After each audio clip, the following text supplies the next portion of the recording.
الحمد لله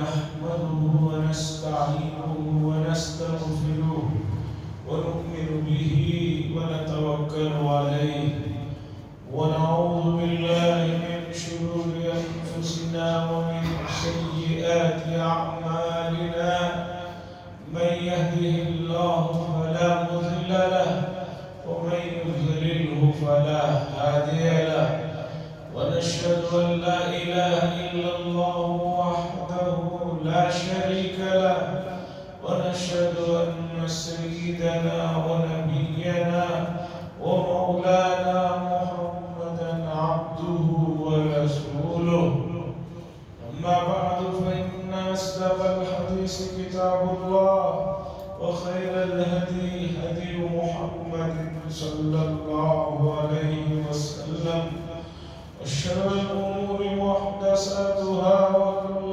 محدثة بدعة وكل بدعة ضلالة وكل ضلالة في النار. قال الله تبارك وتعالى في القرآن المجيد والفرقان الحميد ولمن خاف مقام ربه جنتان وقال تعالى وأما من خاف مقام ربه ونهى النفس عن الهوى فإن الجنة هي المأوى. وقال صلى الله عليه وسلم لا يؤمن أحدكم حتى يكون هواه تبعا لما جئت به أو كما قال صلى الله عليه وسلم. عزیزان محترم، گزشتہ 3 جمعہ سے تقریباً مسلسل اللہ تبارک و تعالیٰ کے خوف سے متعلق بات ہو رہی ہے. ارادہ تھا کہ آج اللہ کی ذات سے جو امید کے سلسلے میں آیات اور احادیث ہیں ان کو سنا، لیکن اللہ کے خوف اور خشیت سے متعلق جو آیات، جو احادیث اور جو واقعات ہیں وہ اتنے زیادہ ہیں کہ آج بھی اسی سے متعلق کچھ چیزیں آپ کے سامنے رکھنا ہے. اور انسان کی غفلت، اس کی سستی اور بے راہ روی کا علاج اللہ کا خوف پیدا ہونا ہے کہ اگر اللہ کا خوف دل میں آ گیا تو انسان کی غفلت، اس کی سستی، اس کی جہالتیں، اس کی بے راہ رویاں سب ختم ہو جاتی. ہم نے دیکھا 2 سال پہلے ایک وبا چلی کورونا کے نام سے. اللہ زیادہ بہتر جانتے ہیں کہ کیا مسئلہ رہا، کیا نہیں رہا. ایسا عالم ہو گیا تھا کہ کوئی آدمی کسی سے مصافحہ کرنے کے لیے تیار نہیں تھا. اور مجھ عاجز نے دیکھا کہ بعض لوگوں کا انتقال ہوا. اللہ بہتر جانتا ہے کہ انتقال کا کیا سبب رہا، کورونا رہا یا کوئی اور وجہ رہی، مجھے نہیں معلوم. لیکن عالم یہ ہے کہ نہلانے کا تو مسئلہ ہی چھوڑیے، بہت سے لوگوں کو نہلایا بھی نہیں گیا. ہسپتالوں سے ایک مخصوص لباس میں لپیٹ کر لا کر دیا گیا اور قبرستانوں میں لے جا کر ڈائریکٹ وہی نماز جنازہ بعضوں کی پڑھی گئی اور بعضوں کی پڑھی بھی گئی یا نہیں، اللہ بہتر جانتے ہیں. 2-2 4-4 آدمی رہے. میں خود کئی جنازے اس درمیان میں قبرستان میں جا کر پڑھوایا ہوں. کہ 5-6 آدمی سے زیادہ نہیں ہے۔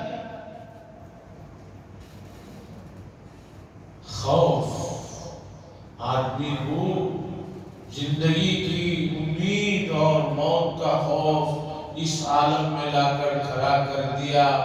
باپ بیٹے کے جنازے میں نہیں ہے، شوہر بیوی کے جنازے میں نہیں ہے، دوست دوست کے جنازے میں نہیں ہے، کوئی پرسان حال نہیں۔ خوف کسے کہتے ہیں؟ اتنا لوگ ڈرے ہوئے ہیں کہ جو ہے بس مت پوچھیے۔ عزیزان گرامی، بیماری ہے، اس سے کوئی انکار نہیں ہے، لیکن یہ جو خوف ہے، اس سے بات پتہ چلی کہ خوف کسے کہتے ہیں۔ ہم جب صحابہ کے، انبیاء علیہ السلام اور فرشتوں کے احوال دیکھتے ہیں تو وہ اللہ کے خوف سے اسی طرح ڈرتے تھے اور کانپتے تھے، اور یہی اللہ کا خوف اللہ کو پسندیدہ چیز، پسندیدہ عمل ہے۔ بندوں کو اللہ کا خوف ہونا چاہیے۔ جب خوف آتا ہے تو اعمال خود بخود ہونے لگتے ہیں۔ ایک آدمی کی اگر رات میں 3 بجے فلائٹ ہے اور اگر وہ سوتا ہے تو اسے اگر 12 بجے بھی اٹھنا ہے، 1 گھنٹہ 2 گھنٹے سو کر، تو 12 بجے سے پہلے بھی 2 بار اٹھ کر گھڑی دیکھ لیتا ہے کہ ابھی کتنا وقت ہے، اس لیے کہ فلائٹ کے چھوٹنے کا خوف ہے۔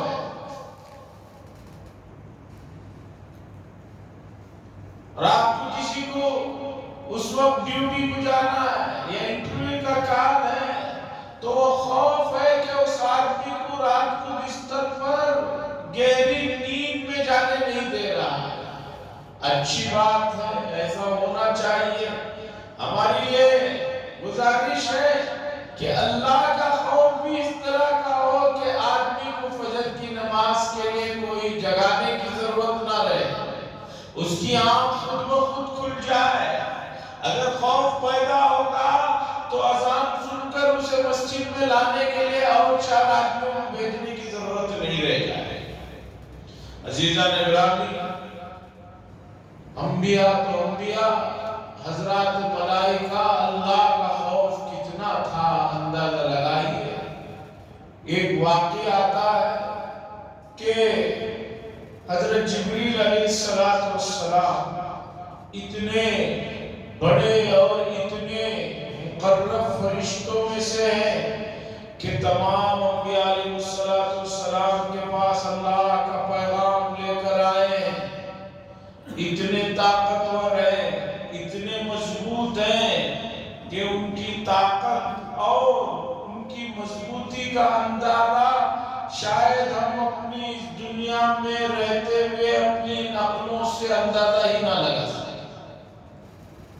اتنے طاقتور فرشتے، لیکن رسول اللہ صلی اللہ علیہ وسلم کی خدمت میں آتے تو ایک بندہ، ایک غلام جیسے آقا کے دربار میں آنے سے پہلے اجازت لیتا ہے، اس طرح اجازت لے کر رسول اللہ صلی اللہ علیہ وسلم کی خدمت میں آتے تھے۔ کیوں؟ اس لیے کہ انہیں معلوم تھا کہ رسول اللہ صلی اللہ علیہ وسلم کا اللہ کے یہاں بڑا مقام ہے، اگر کوئی بید بھی ہو گئی تو اللہ تعالیٰ ناراض نہ ہو جائے۔ اللہ کے نبی صلی اللہ علیہ وسلم کے خدمت میں آتے ہوئے ایک بالکل بہت ہی ادب و احترام سے اجازت لے کر آتے تھے۔ واقعہ ذکر کیا گیا کہ وہ رسول اللہ صلی اللہ علیہ وسلم کی خدمت میں بیٹھے ہوئے تھے، اتنے میں حضرت اسرافیل علیہ السلام آئے۔ وہ جو ہی آنے لگے حضرت جبریل علیہ السلام کانپنے لگے۔ وہ آئے اور انہوں نے حضرت صلی اللہ صلی اللہ علیہ وسلم سے بات کی اور چلے گئے تو حضرت جبریل علیہ السلام کانپ رہے تھے۔ رسول اللہ صلی اللہ علیہ وسلم سے پوچھا کہ آپ اتنا زیادہ خوف زدہ کیوں ہیں، ڈر کیوں رہے ہیں، کانپ کیوں رہے ہیں؟ تو حضرت جبریل علیہ السلام نے فرمایا، جو ہی مجھے پتا چلا کہ اسرافیل علیہ السلام آ رہے ہیں تو مجھے قیامت کا خوف قیامت کے خوف سے میں کانپنے لگا، اس لیے کہ اسرافیل علیہ السلام بیت المقدس سے آ کر سور پھونکیں گے، تب قیامت طاری ہوگی، کہیں سور پھونکنے کے لیے نہ آ گئے ہو، اس خوف نے مجھے لرزا دیا۔ ایک ایسا مقرب فرشتہ کہ جس سے کسی طرح کی کوئی بھول چوک، کوئی غلطی، کوئی گناہ کا تصور نہیں ہے۔ حشر کے معاملات سے، میدان حشر کے معاملات سے، اور اس دن اللہ تبارک و تعالیٰ کے جلال و جمال سے، جلال سے اتنا کانپ رہے ہیں، اور ایک حضرت انسان ہے جو صبح سے شام تک غلطیوں میں، کوتاہیوں میں، غفلتوں میں، گناہوں میں، نافرمانیوں میں لگے ہوئے ہیں، اور انہیں کوئی جو ہے نہ اللہ کا خوف ہے اور نہ میدان محشر کا اور نہ موت کا خوف۔ عزیزان گرامی، یہ غفلت آدمی کو لے ڈوبے گی، یہ بے پرواہی آدمی کو جو ہے دنیا اور آخرت دونوں میں تباہ و برباد کر دے گی۔ اس لیے ضرورت اس بات کی ہے کہ اللہ تبارک و تعالیٰ کا جو خوف ہے وہ انسانوں کے دلوں میں ہونا چاہیے کہ ایک ایسی ذات جس نے سب کچھ عنایت فرمایا، جس کے اشارے پر، جس کے قبضے قدرت میں سب کچھ ہے، جب چاہے جو چاہے وہ کر سکتے ہیں، ایسی ذات کا اگر خوف نہ ہو تو پھر وہ انسان نہیں، جانور بلکہ اس سے بھی بدتر مخلوق۔ عزیزان گرامی، رسول اللہ صلی اللہ علیہ وسلم نے فرمایا کہ آدمی کو سب سے زیادہ ڈرنا اور شرم اس بات سے کرنا چاہیے کہ وہ اللہ کے سامنے حاضری دینے والا ہے، تو وہاں پر حاضری کے موقع پر کیا ہوگا، حاضری کے موقع پر کیا ہوگا، اس کا ڈر ہونا چاہیے۔ اور جب تک ڈر نہیں آئے گا آدمی جو ہے آگے نہیں بڑھے گا۔ قرآن مجید میں فرمایا جو ڈرے گا اللہ سے، اللہ تبارک و تعالیٰ اسے 2 جنتیں عطا فرمائیں گے۔ جو اللہ کے سامنے روبرو کھڑے ہونے سے ڈرتا ہے اور اس کا خوف دامنگیر ہے، ایسے لوگوں کے لیے بڑے انعامات ہیں، بڑے ان کے اوپر جو ہے اللہ کی خصوصی مہربانیوں کی بارشیں ہوگی۔ جیسے امتحانوں سے پہلے طلبہ رزلٹ سے ڈرتے ہیں تو ان کی نیندیں اڑ جاتی ہیں، ان کے جو ہے بھوک مٹ جاتی ہے، سوس مٹ جاتی ہے، کتنا بھی ان کو کوئی سلانے کی کوشش کرے، کھلانے کی کوشش کرے، تیار نہیں ہوتے۔ امتحان کے خوف نے انہیں بے حال کر دیا۔ تو سمجھیے ایک معمولی سے امتحان کے نتیجے کا خوف اتنا ہے کہ لوگوں کے اوسان بگڑ جا رہے ہیں۔ بعض لوگ دماغ پر زیادہ زور لیتے ہیں تو کچھ اور ان کی طبیعت ہو جاتی ہے۔ اور میرے دوستوں نے بتایا مصر کی مشہور یونیورسٹی جامعۃ الازہر، جو بہت قدیم اور بہت بڑی یونیورسٹی ہے، سالانہ امتحان کے موقع پر وہاں پر بہت سے ایمبولینسیں اندر کیمپس میں گھومتے رہتے ہیں، اس لیے کہ طلبہ پڑھتے پڑھتے پڑھتے محنت کرتے کرتے نیندیں اڑ گئے ہوتے ہیں، اور دماغ جو ہے بالکل جو ہے ڈر سے کھائے ہوئے رہتا ہے۔ بہت سے طلبہ جو ہے بلڈنگوں پر چھلانگ لگا دیتے ہیں تو ان کی ایمرجنسی جو ہے علاج معالجے کے لیے ایمبولینس سے مستقل راتوں میں گھومتے رہتے ہیں۔ کیوں طلبہ کو اپنی زندگی کے 2 سال 4 سال کا فائنل نتیجے میں ناکامی کے خوف نے اس نتیجے پر لایا کہ وہ جو ہے بلڈنگوں سے کود جا رہے ہیں، پاگل ہو جا رہے ہیں، خوف سے جو ہے بہکی بہکی باتیں کر رہے ہیں۔ صرف 2 سال 4 سال کے ضائع ہونے کا یہ عالم ہے۔ تو سوچئے کہ زندگی اگر کسی کی 60 سال ہے، 75 سال ہے، 70 سال ہے، اگر ان 70 سالوں کے رزلٹ کے سلسلے میں اسے بے فکری ہو جائے اور اس کا کچھ خوف نہ رہے تو سمجھیے کہ کتنا بڑا بدنصیب آدمی۔ عزیزان گرامی، خوف کے واقعات سن کر آپ یہ نہ سمجھیں کہ اللہ تبارک و تعالیٰ صرف جو ہے بڑے سخت پکڑنے والے ہی ہیں اور گرفت کرنے ہی والے ہیں، بلکہ آپ اسی کے ساتھ قرآن کی وہ آیتوں کو بھی پڑھیے اور سنیے اور احادیث کو بھی جانیے جس میں اللہ تبارک و تعالیٰ نے اور اس کے پیارے رسول نے اللہ کی ذات سے امید رکھنے کے سلسلے میں ترغیب دی۔ الایمان بین الرجاء والخوف، ایمان جو ہے امید اور خوف کے درمیان کی چیز ہے۔ آپ کو ڈرتے بھی رہنا چاہیے اور اللہ کی ذات سے مایوس نہیں ہونا چاہیے بلکہ امید بھی رکھنا چاہیے۔ قُلْ يَا عِبَادِيَ الَّذِينَ أَسْرَفُوا عَلَىٰ أَنفُسِهِمْ لَا تَقْنَطُوا مِن رَحْمَةِ اللَّهِ، اسی طرح إِنَّهُ لَا يَيْأَسُ مِن رَّوْحِ اللَّهِ۔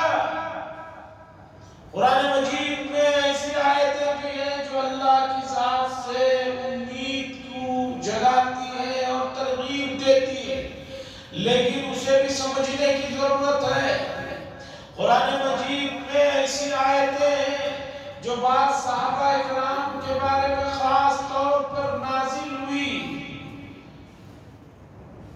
ایک صحابی ہیں جنہوں نے بعد میں ایمان لایا، اس سے پہلے وہ مشرکوں کے ساتھ تھے، ان کا نام ہے وحشی۔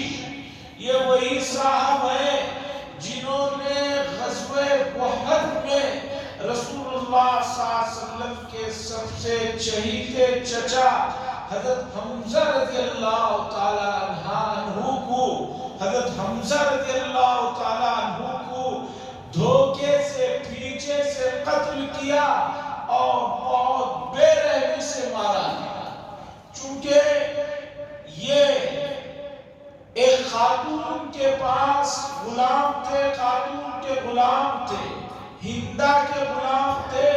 اس خاتون نے کہا تھا اگر تمہیں میرے سے آزادی چاہیے تو حمزہ رضی اللہ تعالیٰ عنہ کا تمہیں سر لانا ہوگا۔ تو انہوں نے احد کی لڑائی میں اپنی آزادی کے خاطر حضرت حمزہ رضی اللہ تعالیٰ عنہ کو شہید کر دیا اور بہت بے رحمی سے شہید کیا، اور حضرت حمزہ رضی اللہ تعالیٰ عنہ کی شہادت کے بعد ان کے سر کو، ان کے چہرے کو بہت بری طرح مسکا کر دیا گیا، کان کاٹ دیے گئے، ناک کاٹ دیے گئے، اس لیے کہ وہ خاتون ہندا جنہوں نے بعد میں ایمان لایا تھا، وہ اپنے بھائی یا شوہر کے انتقام لینے کے لیے اس نے جو ہے سب کیا تھا۔ بعد میں حضرت وحشی رضی اللہ تعالیٰ عنہ نے ایمان قبول کیا۔ ایمان قبول کرنے سے پہلے وہ چھپتے چھپاتے پھر رہے تھے، ان کے سامنے کسی نے جو ہے یہ آیت پڑھ کر سنائی، قُلْ يَا عِبَادِيَ الَّذِينَ أَسْرَفُوا عَلَىٰ أَنفُسِهِمْ لَا تَقْنَطُوا مِن رَحْمَةِ اللَّهِ۔ اے نبی صلی اللہ علیہ وسلم کہہ دیجئے میرے بندوں سے جنہوں نے ظلم و ستم کیا ہے وہ نا امید نہ ہو، وہ میرے سے اچھی امید رکھے، میں جو ہے ان کے تمام جو گناہ چاہوں گا تو معاف کر دوں گا۔ حضرت وحشی رضی اللہ تعالیٰ عنہ کو جب آیت سنائی گئی تو انہوں نے کہا بھئی اس میں تو معافی کا کوئی عام اعلان نہیں ہے، اس میں اللہ یہ کہہ رہے ہیں کہ اللہ جس کے چاہے گناہ معاف کر دیتے ہیں، ہو سکتا ہے کہ میرے گناہ معاف نہ کرے۔ لمبا واقعہ ہے، پھر قرآن مجید میں آیت نازل ہوئی، ان اللہ لا یغفر ان یشرک بہ ویغفر ما دون ذلک لمن یشاء۔ کہ اللہ تبارک و تعالیٰ شرک کو تو ایک معاف نہیں کریں گے، شرک کے علاوہ تمام گناہوں کو معاف کر سکتے ہیں۔ اس کے بعد ایمان لائے اور انہوں نے رسول اللہ صلی اللہ علیہ وسلم کا بڑا تقرب بھی حاصل کیا، یہ اور بات ہے کہ رسول اللہ صلی اللہ علیہ وسلم نے ایک موقع پر انہیں ارشاد فرمایا، اے حمزہ، اے وحشی، جب تم میری مجلس میں آیا کرو تو میرے سامنے بیٹھنے کے پیچھے بیٹھا کرو، اس لیے کہ جب بھی تمہیں دیکھتا ہوں میرے چاچا کی یاد تازہ ہو جاتی ہے، اس سے مجھے تکلیف ہوتی ہے۔ تو بات یہ چل رہی ہے کہ اللہ کی ذات سے امید رکھنا یہ بھی قرآن کا حکم ہے۔ جہاں ڈرنے کا حکم ہے وہی امید رکھنے کا حکم ہے، لیکن امید کے کیا معنی ہیں؟ رجا جو عربی لفظ ہے جس کا ترجمہ اردو میں ہم امید کرتے ہیں، اس کے کیا معنی ہیں اور لوگ اس کے کیا معنی لیتے ہیں، یہ آج مسئلہ سمجھنا ہے۔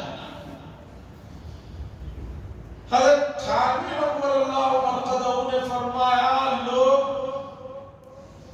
امید، اللہ کی امید کا یہ مطلب لیتے ہیں کہ جس سے بھی کہو وہ یہ کہتا ہے اللہ بڑے غفور الرحیم ہے، اس لیے جو چاہے کرتے رہو، اللہ معاف کرے۔ یہ امید کے معنی نہیں ہے۔ اس کے بعد ایک مثال دے کر حضرت خانوی رحمۃ اللہ علیہ نے سمجھائی کہ ایک آدمی کو آپ نے دیکھا کہ چاقو سے اپنی انگلی کاٹ رہا ہے۔ آپ نے پوچھا کیوں انگلی کاٹ رہے ہیں؟ وہ آدمی کہتا ہے کہ میرے پاس ایک ایسا مرہم، میرے پاس ایک آئنٹمنٹ اور دوا مجھے ملی ہے کہ کتنی بھی انگلی کٹ جائے اسے لگاتے ہی وہ ٹھیک ہو جاتی ہے، وہ لگاتے ہی وہ ٹھیک ہو جاتی ہے، اس لیے میں انگلی کاٹ رہا ہوں، پھر اس کے اوپر لگا لوں گا۔ تو آپ کیا کہیں گے اس آدمی کو؟ آپ کہیں گے کہ بڑا ہی بیوقوف اور جاہل اور احمق قسم کا آدمی ہے، تمہارے پاس اگر اتنا پاورفل جو ہے کوئی مرہم ہے، کوئی جو ہے دوا ہے، تو اس کا مطلب یہ نہیں ہے کہ انگلی کاٹو اور اس کے اوپر تجربہ کرو۔ کیا کہیں گے آپ کہ بھائی اچھی بات ہے تمہارے پاس بہت ہی پاورفل جو ہے دوا ہے، یہ دوا اس لیے ہے کہ خدا نہ خواستہ کبھی کوئی غلطی سے تمہاری انگلی کٹ جائے، کچھ ہو جائے، تب جا کر اس دوا کو جو ہے استعمال کرو، افاقہ ہوگا۔ یہی کہیں گے نا؟ اور جو اس طرح کر رہا ہے اسے احمق ہی کہیں گے نا کہ دوا کے بھروسے پر جو ہے وہ انگلی کاٹ رہا ہے۔ حضرت نے لکھا امت کا حال امید کے سلسلے میں یہی ہو گیا ہے، اللہ معاف کرنے والے ہیں اس لیے آدمی گناہ پر گناہ کیے جا رہا ہے، اور یہ کہہ رہا ہے کہ اللہ کی ذات سے مجھے امید ہے اللہ معاف فرما دیں گے۔ تو یہ تو ایسے ہی ہوا جیسے کوئی آدمی اپنی انگلی کو کاٹ رہا ہے مرہم کے اور دوا کے بلبوتے پر۔ ارے جیسے ایمرجنسی میں انگلی کٹ جائے تو وہ دوا کام کرتی ہے، اسی طرح آپ سے کوئی گناہ غلطی سے بھول سے ہو جائے تو اللہ تبارک و تعالیٰ معاف کرتے ہیں۔ یہ امید کا مطلب رکھو، امید کا مطلب یہ مت رکھو کہ بھئی اللہ تو معاف کرنے ہی والے ہیں اس لیے میں گناہ کرتا رہوں گا۔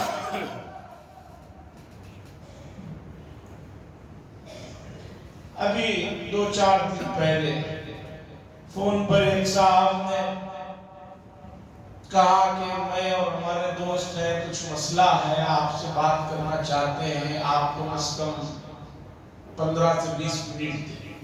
میں نے کہا چلیے 15 منٹ دیتا ہوں، لیکن جب بات چلی تو وہ زیادہ ہی ہو گئی، آدھے گھنٹے سے بھی زیادہ ہو گئی۔ پھر اس کے بعد میں نے کہا کہ یہ بات فون سے حل ہونے والی نہیں ہے، بالمشافہ ملاقات کرنا۔ بات کیا ہوئی، مسئلہ کیا ہوا، وہ سب ایک صاحب سمجھا رہے ہیں کہ کسی بھی کام کو کرنے کے لیے دوسرے آدمی کو دباؤ نہیں ڈالنا چاہیے۔ نماز پڑھنا ہے اسے آپ دباؤ مت ڈالیے، اس سے کہیے کہ بھئی اس کی مرضی مرضی ہوگی پڑھ لے گا، نہیں مرضی ہوگی نہیں پڑھے گا. ہمیں دباؤ نہیں ڈالنا چاہیے. حتیٰ کہ اپنے بچوں کو بھی نماز کے لیے یا کسی بھی دینی کام کے لیے دباؤ نہیں ڈالنا چاہیے، اس لیے کہ آگے چل کر امید ہے وہ بڑا ہوگا، اس کے بعد جو ہے وہ نیک کام کرنا شروع کر لے. میں نے کہا چلیے میں اس بات کو آپ کی اگری کرتا ہوں، میں اس بات کو مانتا ہوں کہ بھی زبردستی نہیں کرنا چاہیے. آپ کہہ رہے ہیں تھوڑی دیر کے لیے مانتا ہوں، لیکن مجھے یہ بتائیے آپ کہ اس آدمی کی عمر کتنی ہوگی جس میں جا کر سدھرے گا؟ 25 سال کی ہوگی. 25 سال میں جا کر سدھرے گا آپ کا لڑکا؟ 30 سال میں سدھرے گا؟ پہلے مجھے یہ بتائیے کہ 30 سال میں سدھرے گا، اس کی کیا گارنٹی ہے آپ کے پاس؟ اور دوسری بات مجھے یہ بتائیے کہ 30 سال تک یہ زندہ رہے گا، اس کا کیا یقین ہے؟ آپ کہہ رہے ہیں کہ بھئی آگے چل کر وہ دیندار بن جائے گا، اچھا بن جائے گا. امید ہے، ہمیں بھی خوشی ہے کہ اچھی امید رکھنا چاہیے، لیکن اس بات کی کیا گارنٹی اور امید ہے کہ یہ آدمی 30 سال تک زندہ رہے گا، 40 سال تک زندہ رہے گا؟ چونکہ آج کل موت تو کوئی عمر دیکھ کر نہیں آ رہی ہے کہ 50 کے بعد ہی آنا ہے، عمر موت آنا ہے، 70 کے بعد آنا ہے، بلکہ جو ہے 20 میں بھی آ رہی ہے، 15 میں بھی آ رہی ہے، 25 میں بھی آ رہی ہے، 28 میں بھی آ رہی ہے. تو میں نے کہا کہ یہ جو امید آپ دلا رہے ہیں، یہ امید شریعت کے حساب کی امید نہیں ہے. اللہ کی ذات سے امید رکھنے کا یہ مطلب نہیں ہے کہ یہ میرا بھائی، یہ میرا بچہ آگے چل کر بہت اچھا ہو جائے گا، اس لیے اب اس پر جو ہے زور نہ دیا جائے، زبردستی نہ دی جائے. یہ غلط ہے. آج ایک مسئلہ ہے، امت بہت اس میں دھوکے میں پڑی ہے. شریعت کے تمام احکامات کے لیے ایک ہی قسم کا فیصلہ ہے. حدیث میں ہے کہ بچے کی عمر جب 7 سال کی ہو جائے تو اسے نماز کا حکم کرو. اب آپ کہیں گے کہ 7 سال کی عمر میں تو نماز فرض نہیں ہے، اب کیوں حکم دے؟ اس لیے کہ نماز جب تک فرض ہوگی تب تک اس کی عادت بنے گی. اور حدیث میں حکم ہے کہ بچے کی عمر جب 10 سال کی ہو جائے، اب اگر وہ نماز نہ پڑھ رہا ہو تو اس پر سختی کی جائے. سختی ایسی جو شریعت نے بتایا کہ ایک محدود پیمانے پر، ایک انسانی دائرے میں رہ کر اس کی جو ہے سختی کی جائے. سختی کا یہ مطلب نہیں ہے کہ آپ الٹا لگا کر ٹانگ کر اس کی جو ہے پٹائی کریں، نہیں. ماحول معاشرے کے حساب سے بچے پر سختی کی جائے. اس حدیث کے ذیل میں علماء نے بے شمار مسائل کو لکھا ہے. ان میں ایک مسئلہ یہ لکھا ہے، یہ حدیث کا حکم نماز میں 7 سال کو حکم دیا جائے، 10 سال پر سختی کی جائے، صرف نماز کا مسئلہ نہیں ہے. شریعت کے تمام جو مسائل ہیں، تمام جو احکامات ہیں، وہ اسی حدیث سے نکلتے ہیں. 7 سال کے بچے کو روزہ رکھنے کے لیے کہا جائے، کبھی رکھے چھوڑے، کبھی آدھا رکھے پو رکھے. 10 سال کا ہو جائے نہ رکھے تو اس پر جو ہے سختی کی جائے.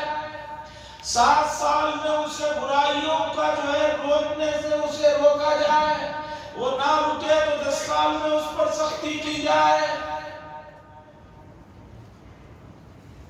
حاضرین کرام، شریعت کے منشا کو، شریعت کے مفاہیم کو سمجھیے.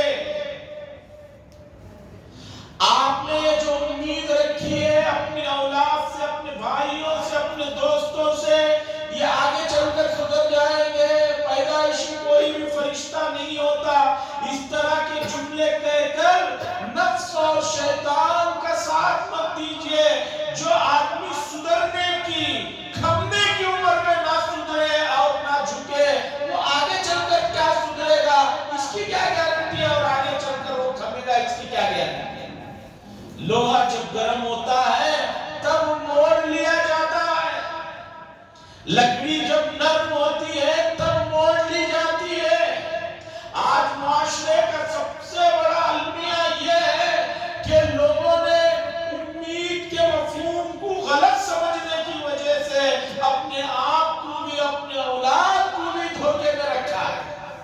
یہ نہیں چلے گا، ایسا رہا تو بہت مسئلہ بگڑے گا۔ عزیزان گرامی، امت کن حالات سے گزر رہی ہے اور آپ کی ماحول میں آپ کی پرورش ہو رہی ہے، آپ کو اندازہ نہیں ہے۔ اب بات حلال حرام سے آگے نکل کر مسئلہ ارتداد تک پہنچ چکا ہے۔ لوگ مرتد ہو رہے ہیں، نوجوان اسلام کے دائرے سے نکل رہے ہیں، نوجوان بچیاں جو ہے اسلام سے نکل کر دوسرے مذہبوں میں تیزی سے جا رہی ہیں۔ بہت زیادہ المیہ والا معاملہ ہے، بہت زیادہ جو ہے دکھ کی بات ہے کہ اب ان چھوٹے چھوٹے گناہ جسے لوگوں نے چھوٹے چھوٹے گناہ سمجھا، آج وہ اتنے بڑے بن چکے ہیں کہ جس سے وہ اپنے اسلام کے دائرے سے نکل چکے ہیں۔